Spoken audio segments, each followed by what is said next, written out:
আজ আমরা আসছি মহাভারত কিছু তথ্যের পরের অংশ। আমরা চলে এসেছি বড় পর্ব 119তম অধ্যায়। এখানে আমরা জানি বন পর্বে প্রথম দিকেই পাণ্ডবরা লোমশ মুনিকে সঙ্গে নিয়ে ভারতবর্ষের নানা তীর্থ ভ্রমণ করছেন। এই তীর্থ ভ্রমণ করতে করতে পাণ্ডবরা প্রভাস তীর্থে এসে পৌঁছলেন। প্রভাস তীর্থটা কোথায় বলি, এটা গুজরাতের দক্ষিণ পশ্চিম সমুদ্রের তটে, একদম সমুদ্রের গায়ে এই প্রভাস তীর্থ। এখনো সেই তীর্থ বহু লোক যাতায়াত করে, এবং এই প্রভাস তীর্থের পরেই সমুদ্রের মধ্যে সেই পুরাতন দ্বারকা নগরীর ধ্বংসাবশেষ পাওয়া গেছে।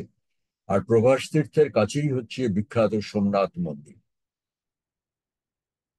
এই অঞ্চলটা দ্বারকার কাছাকাছি, এটা তো বৃষ্ণি বংশের অঞ্চল, রাজত্ব, বৃষ্ণি বংশের রাজ্য।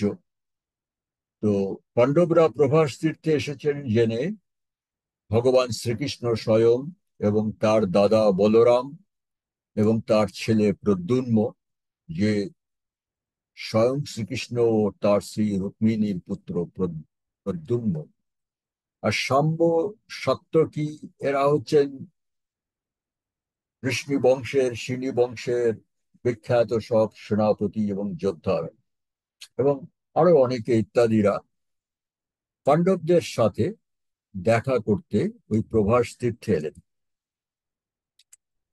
সেখানে যুধিষ্ঠিরের মুখে সব বৃত্তান্ত শোনার পরে বলরাম শ্রীকৃষ্ণকে উদ্দেশ্য করে বললেন, আচ্ছা, বলরামকে আপনারা জানেন, বলরামকেও কিন্তু, সেই লাঙলধারী বলরামকেও কিন্তু কোনো কোনো পুরাণে বিষ্ণুর অবতার বলা হয়।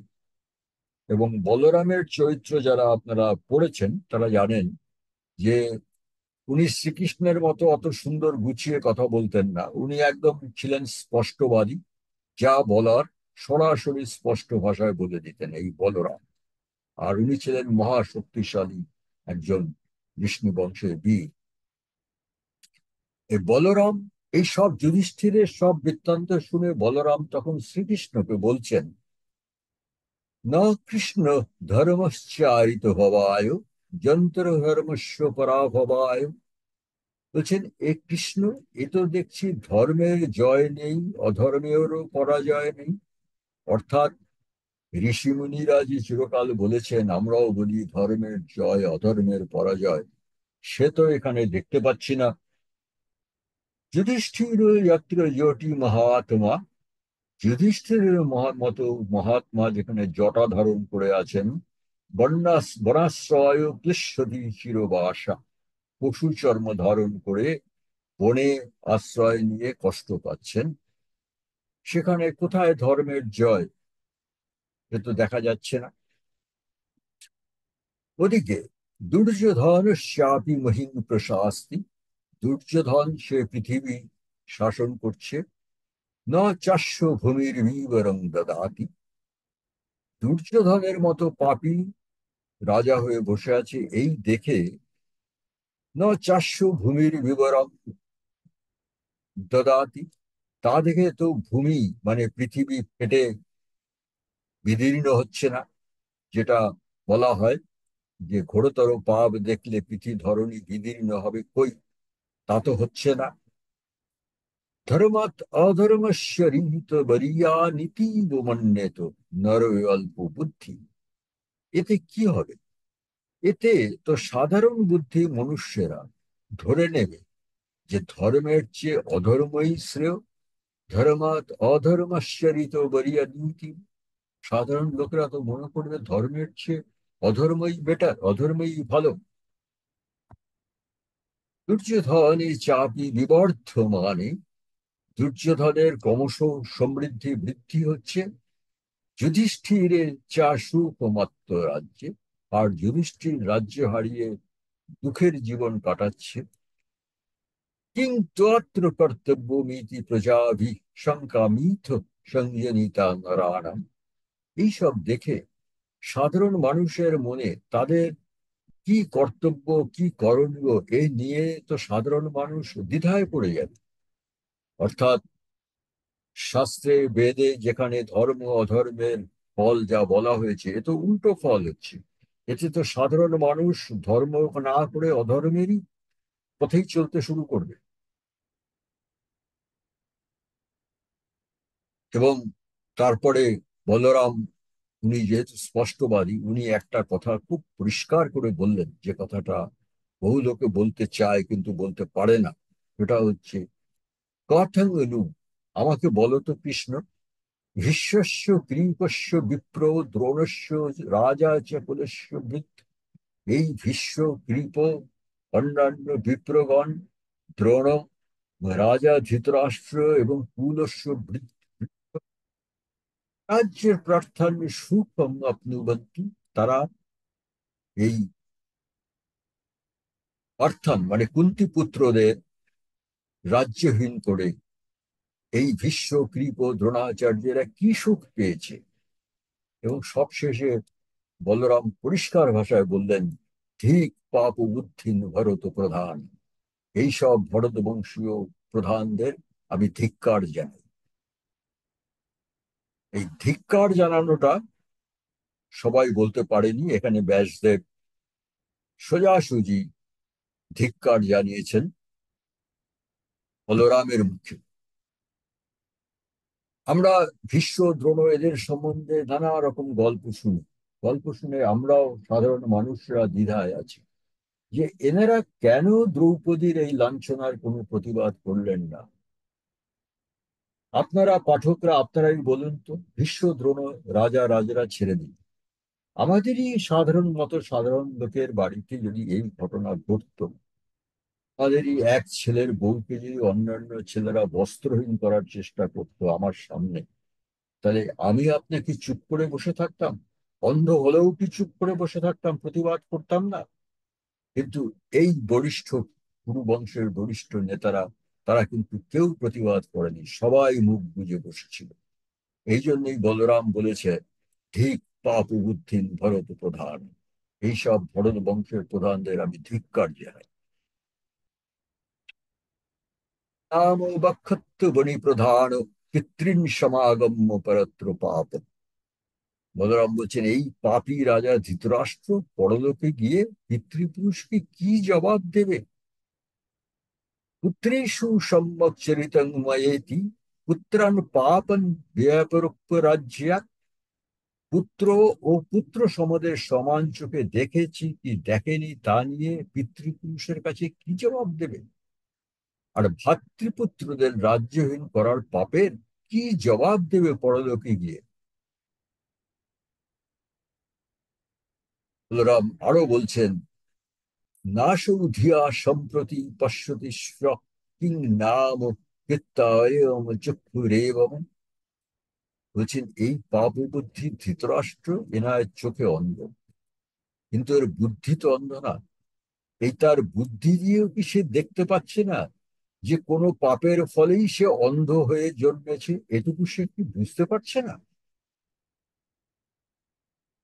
বুঝতে পারছে না।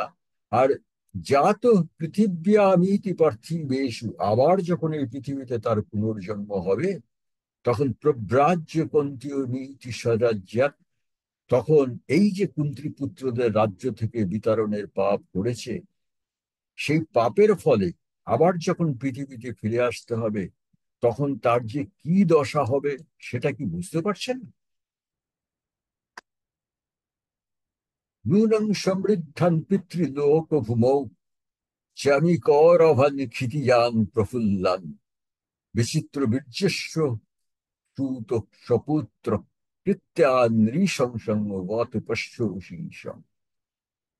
তখন বলরাম বলছেন, কৃত্যাং নৃশংস, এই নৃশংস জঘন্য কাজ করার পরে বিচিত্র বীর্যস্য সুত সপুত্র, বিচিত্র বীর্যের পুত্র ধৃতরাষ্ট্র এবং তার পুত্ররা নিশ্চয়ই স্বপ্নে বা পিতৃলোকে সোনার মতো ঝকমকে ফলে ফুলে শোভিত বিরাট বৃক্ষ দেখতে পাচ্ছে। এখানে বলি, আমাদের হিন্দু পুরাণে অন্যত্র আছে যে মানুষ যখন স্বপ্নে অথবা ভোরের মধ্যে সে কোনো এরকম সোনার মতো উজ্জ্বল ফলে ফুলে ভরা বড় গাছ দেখতে পায়, সেটা নাকি একটা ইঙ্গিত যে মৃত্যুর সমাগত। সেই জন্যই বলরাম বলছেন, নূনাং সমৃদ্ধান পিতৃলোক পিতৃলোকে, তারা নিশ্চয়ই এই শ্যামতীর অবন ক্ষিতিযান প্রফুল্লান, সে নিশ্চয়ই দেখতে পাচ্ছে এরকম সোনার গাছ, এখনই তারা নিশ্চয়ই দেখতে পাচ্ছে এই পাপের ফলে। গূঢ়ত্বরাংশন পৃথুলোহিতাক্ষ, গূঢ়ত্বরাংশন মানে বিষস্কন্ধ সম্পন্ন, পৃথুলোহিতাক্ষ এবং বড় বড় লাল চোখ সম্পন্ন, মানে এখানে বিশ্বের কথা বলা হচ্ছে। এখানে বলরাম বলছেন, গূঢ়ত্বরাংশান পৃথুলোহিতাক্ষন নেমান সপৃচ্ছন সশৃণোতি নৈম। বলছেন ধৃতরাষ্ট্রের কথা বলছেন। ধৃতরাষ্ট্র সব মাঝে মাঝেই সেই বিশাল লোহিতাক্ষ বৃষস্পন্দ ভীষ্মকে অনেক কিছু জিজ্ঞেস করে, কিন্তু সশৃণোতি নৈম, কিন্তু কোনো কিছুই তার কথা শোনে না। এটা আমরা তো সভা পর্বে অনেকবার দেখেছি। ধৃতরাষ্ট্র এই মাঝে মাঝেই ভীষ্ম আর সবচেয়ে বেশি বিদুর কখনো কখনো ভীষ্মকে ডেকে নানা পরামর্শ উপদেশ চায়, কিন্তু ধৃতরাষ্ট্র পরে ও নিজের যেটা মনে আসে সেটাই, কে কি উপদেশ দিল এসব শুনতে চায় না। প্রস্থায় পথ্যত সবরং শশঙ্ক যুধিষ্ঠিরং শানুয়মাত্র শস্ত্রম। এবারে বলরামের যেটা বক্তব্য বলছেন, যুধিষ্ঠিরং স অনুজমাত্র অশস্ত্রম, মানে যুধিষ্ঠির ধর্মপরায়ণ যুধিষ্ঠির কে তো উনি ভয় করেন মনে মনে, এছাড়াও স অনুমাত্র শস্ত্রম, এবং তার অস্ত্র শস্ত্রধারী ভাইদের উনি আরো বেশি ভয় করেন। সেই জন্যই সেই ভয়ের কারণেই এই যুধিষ্ঠির, এই ধৃতরাষ্ট্র তাদের রাজ্য থেকে বিতাড়িত করেছে, আর কিছু কারণ নেই। ওই ভয়টাই হচ্ছে মূল কারণ। বলরামের এই বক্তব্যের পরে সিনি বংশের মহাবীর সাত্যকী তো তখনই যুদ্ধের প্রস্তাব দিলেন। উনি বললেন, যুধিষ্ঠির বনে আছে থাক, আমরা যুদ্ধ শুরু করে দিই। এবং যুদ্ধের একদম দীর্ঘ পরিকল্পনা করে ফেললেন, কোন রাজা কিভাবে তাকে আনা হবে, কি তার কাজ হবে, এবং বললেন এই পরিকল্পনায় আমরা দুর্যোধনের বংশকে ধ্বংস করব। কিন্তু শ্রীকৃষ্ণ বললেন, সাত্যকীর কথা শুনে সাত্যকীকে যথাযথ সম্মান দিয়েই বললেন যে, দেখো সাত্যকী, এই যুদ্ধ কিন্তু যুধিষ্ঠিরকেই লড়তে হবে, কথাটা সত্যি। এটাই হচ্ছে শ্রীকৃষ্ণ আর বলরামের মধ্যে তফাৎ। শ্রীকৃষ্ণ সবসময় অগ্র পশ্চাৎ চিন্তা করে কথা বলেন। উনি বললেন যে, দেখো যুধিষ্ঠির বনে থাকবে আর আমরা গিয়ে যুদ্ধ করব, এতে কিন্তু মানে ভবিষ্যৎ প্রজন্মের কাছে সঠিক বার্তা পৌঁছবে না। এই যুদ্ধটা যুধিষ্ঠিরকেই লড়তে হবে, তবে এখন নয়, একই সঙ্গে ধর্মও রক্ষা করে, তবে ধর্ম তো তা বনবাস ও অজ্ঞাতবাসের পরে যথোচিত সময়। এটাই হচ্ছে শ্রীকৃষ্ণের বক্তব্য, যে লড়াইটা যুদ্ধটা যুধিষ্ঠিরই করবে, আমরা থাকবো। এবং যুধিষ্ঠির এক্ষুনি নয়, যেহেতু সত্য প্রতিজ্ঞা করেছেন, সত্য প্রতিজ্ঞা ভাঙার প্রয়োজন নেই, অনেক সময় আছে। বনবাস অজ্ঞাতবাস শেষ হোক, তারপরে যথোচিত সময়ে যথোচিত পরিকল্পনা নিয়ে এই যুদ্ধ আমরা শুরু করব।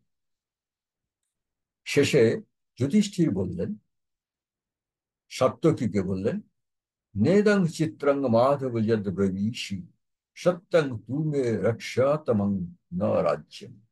উনি যুধিষ্ঠির সাত্যকীকে বললেন যথাযথ সম্মান দিয়ে যে, হে বীর, আপনি যুদ্ধের যে চিত্র পরিকল্পনা করেছেন এটা ঠিক আছে, কিন্তু আমি এক্ষুনি সেটা চাইছি না, কারণ সত্যং তু মে রক্ষাতম ন রাজ্যম, আমার কাছে রাজ্য পাওয়ার চেয়ে সত্য প্রতিজ্ঞাকে রক্ষা করাটাই বেশি প্রয়োজন আমি মনে করি। আরো বলছেন, কৃষ্ণস্তু মাং বেদ যথাবদিক, কৃষ্ণং চ বেদাহু মথ যথাবৎ। অর্থাৎ শ্রীকৃষ্ণ আমাকে যথাযথ জানেন, আমার ভিতরে বাইরে জানেন, আর আমিও তাকে তার যথাযথ স্বরূপ জানি। মানে এখানে যুধিষ্ঠির শ্রীকৃষ্ণের উপরেই সমস্ত ভরসা রাখছেন। আর যুধিষ্ঠির বলছেন, যदैव কালং পুরুষ প্রবীর বেৎসত্তায়ং মাধবী বিক্রমস্য। অর্থাৎ, হে শ্রী বংশ প্রধান সাত্ত্বকী, পরম কৃষ্ণ শ্রীকৃষ্ণ যখন মনে করবেন যে পরাক্রম প্রকাশের সময় আগত, মানে যুদ্ধের সময় আগত যখন মনে করবেন, সেই সময় তদা রণে তঞ্চ শ্রী প্রবীর সুয়োধনং যস্য শ্রীকেশবস্য। সেই সময় এই কেশব, মানে শ্রীকৃষ্ণের সহায়তায় তিনি, আমি এবং আপনারা, আমরা সবাই মিলে একত্র হয়ে দুর্যোধনকে বিনাশ করব। মানে এইখানটায় এসে এই সিনি বংশ, বৃষ্ণি বংশ আর এদিকে পাণ্ডবদের মধ্যে একটা সন্ধি, বা সন্ধি বলা উচিত না ঠিক, মানে একটা যুদ্ধের পরিকল্পনা এইখানে একদম স্থির হয়ে গেল, যে এরা একসঙ্গে যুদ্ধ করবে। তারপরে যুধিষ্ঠির আরো বললেন, তার যুধিষ্ঠির বললেন না, এরপরে কি হলো, তে অন্যান্য মন্ত্র তথাভিবাদ্য। এবং তারপরে সমস্ত দুই পক্ষের বীরেরা অন্যান্য মন্ত্র, মানে একে অন্যের মতামত নিয়ে, অনুমতি নিয়ে, তথাভিবাদ্য, একে অন্যকে অভিবাদন করে, বৃদ্ধান পরিস্রাজ্য, বৃদ্ধদের সম্মান জানিয়ে, শিশু সর্বান, সমস্ত শিশুদের আদর জানিয়ে, যদু প্রবীরা স্বগৃহাণি যজ্ঞুস্তে। যদু প্রবীরা মানে যদু বা বৃষ্ণি বংশের বীরেরা সবাই নিজে নিজে গিয়ে ফিরে গেলেন। চাপি তীর্থন্নু সঙ্গীচের। আর এদিকে পাণ্ডবরা তাদের যে পরবর্তী অভীষ্ট তীর্থ, সেই তীর্থের দিকে অগ্রসর হলেন। এই হলো প্রভাস তীর্থে বৃষ্ণি বংশীয়, সিনি বংশীয়দের সঙ্গে পাণ্ডবদের যে বোঝাপড়া, এইটা এই প্রভাস তীর্থে সম্পূর্ণ হয়ে গেল।